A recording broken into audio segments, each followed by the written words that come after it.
In the previous video, we looked at how 3 of the children of William Morton Godburn and his wife Anne left Sheffield to discover a new life in Connecticut in the USA. Harriet was the first to go in 1864, in the same year that she married her husband Samuel Howe. She finally settled in Wallingford. In 1881, her brother Thomas Godburn went to join her and found a new life in nearby Meriden. A year later, her other brother William Henry Godburn joined his brother and sister, but unlike them, he left his wife and 2 children behind. In this video, we're going to look at the Godburns who stayed in Sheffield.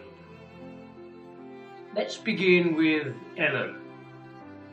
Ellen married Sampson Ford in 1865 and they went to live in Harmer Lane, next to the Midland Railway Station.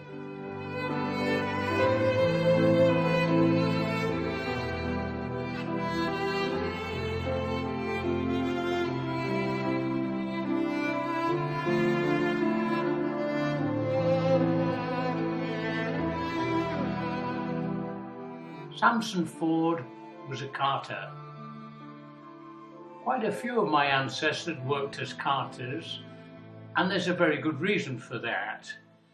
By the 1880s, Britain had become saturated by the various railway systems, and almost every town, or it seemed every part of every town, had a railway station. In the old days, I remember going from my hometown of Rotherham to Sheffield, 6 miles away. There were about 3 or 4 stations along the way. The problem came when the goods arrived at the station. To get the goods from place to place, you needed a horse and cart. This is Manchester in 1901. As you can see, the streets were full of horses. This is Sheffield at a year later, and it's more or less the same. As you can see here, the view is from a newly established electric tram working its way up the famous shopping street of the Moor in Sheffield. Trams were the wonder of the age, and they allowed people to work in a distance from where they lived. And this was especially true for professional people who could work in the city centre and live in the nicer areas of Broomhill and Abbeydale. The carters were the white van men of the times, and every family had a carter as a member, and judging by the censuses, every street had half a dozen or so. In 1900, there were around 1 million miners in Britain, and I would guess that the number for carters at that time was more or less 5 times that number. Sampson Ford died in 1900, and after Sampson's death, Ellen went to live with her daughter Alice on nearby Guernsey Street, and later on she moved to the house of her other daughter Kate, who lived on Myrtle Road. The house is still standing, as you can see from the photograph. She lived at 151, which is the house in the middle. In those days, this would have been considered luxury for somebody of Ellen's background and a far cry from the slums of the Crofts areas. I can only imagine that she lived a very comfortable and relatively happy retirement. Ellen died in 1929.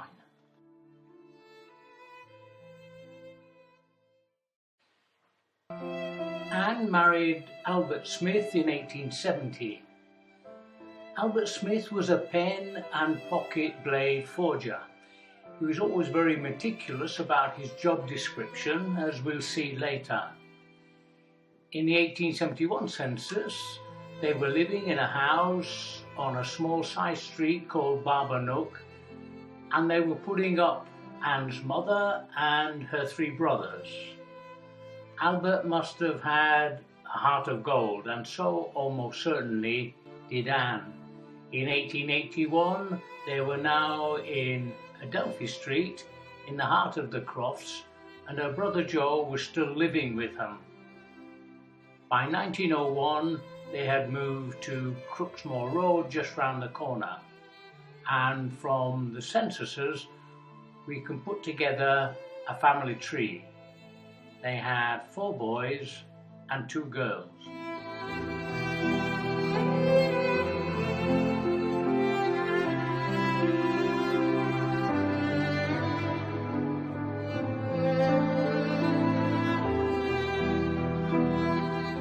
Anne died in 1908, and by 1911 her husband and now widower Albert was an inmate in Ecclesall Bierlow Workhouse. There were quite a few Albert Smiths in 1911 in the census, but what identifies Albert here is his job description: pen and pocket blade forger. The same description he always gave in all of the census forms. Most people normally put cutler or grinder, but he gave his full description.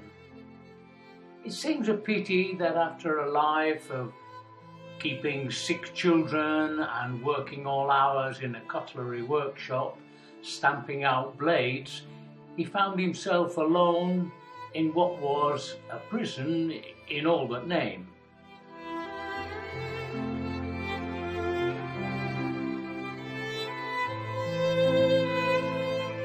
Ecclesall Workhouse in Nether Edge was a fine building construction-wise, and it still stands today. It was an improvement on the old workhouses of Charles Dickens and Oliver Twist's notoriety. The rooms have large windows and there's lots of light and air. There were also gardens where you could walk and relax. But it was still a workhouse, and still only one step up from being in a prison, and only one step away from being on the streets. For many, any hovel, no matter how bad, was better than being here. Even the visiting hours were strict, and they were probably stricter than they are today for real prisons. But they offered a bed and some food and basic facilities to wash yourself and your clothes. The workhouse supervisors were more humane than they were earlier in the century, but even so, these were not places you wanted to be. They were a last resort. So you have to wonder how none of Albert's children put him up, like he did, for example, for the Godburns back in the day. We don't know, and we don't know the circumstances. But this was not the last time any of my relatives at that time spent their days in the workhouses of Sheffield, which we'll see later. Now let's have a look at Joe, who was the youngest of the family. Joe was working as a carter in the 1901 census and living in digs on the outskirts of town. By 1911, Joe was living with an elderly couple in the countryside out in Gledless in Lane End. They were living in 2 rooms, and I can only imagine that Joe had 1 room and the couple the other. Not the perfect arrangement.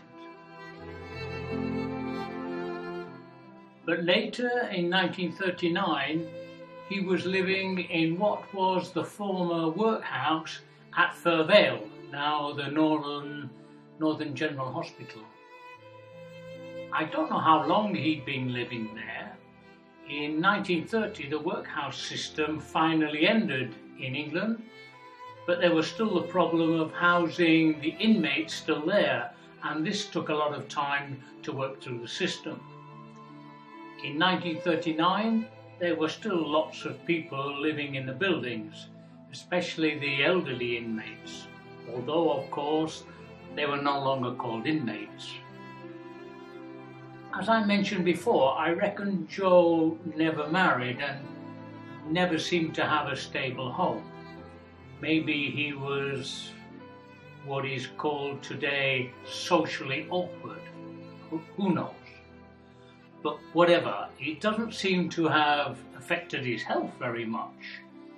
He died in 1952 at the age of 93, and this was almost unheard of in those times. In the next video, I'll be looking at the others who were left in Sheffield. That's grandmother Anne Sanderson and Bill's family. That's his wife Elizabeth Brown and his two children, Frederick, my great-grandfather, and his sister